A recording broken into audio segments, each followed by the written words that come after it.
Viral Kaisang Putra Jokowi tulis "Saya siap untuk RI 1". Apa maknanya? Kaisang Pangarep membuat heboh publik. Putra bungsu Jokowi ini mendadak siap jadi Republik Indonesia 1. Jagat media sosial mendadak heboh.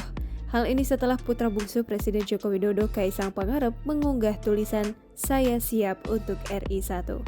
Tulisan itu diunggah di akun media sosial Instagram pribadinya @kaisangp pada Selasa 17 Agustus 2021. Sontak media sosial Instagram mendadak heboh. Hingga Rabu 18 Agustus 2021 pagi tercatat sudah ada 54.739 akun yang menyukai. Para pengguna Instagram dibuat bertanya-tanya karena Kaisang hanya membubuhkan keterangan yang singkat untuk gambar tersebut.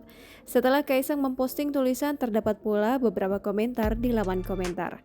Hal serupa juga dilakukan oleh beberapa akun Instagram unit usaha Kaisang seperti @sangpisang2017, @hebatofficial, @yangayam, dan masih ada lagi. Selain itu, respon terhadap unggahan Kaisang tersebut juga banyak berasal dari warganet dan isinya cukup beragam. Mulai dari komentar dan menyinggung soal jodoh, hingga penjelasan mendalam mengenai pesan yang hendak Kaisang angkat lewat melalui unggahan itu. Sedangkan komentar yang berisi penjelasan mendalam tentang maksud Kaisang disampaikan oleh @firman.tanadi.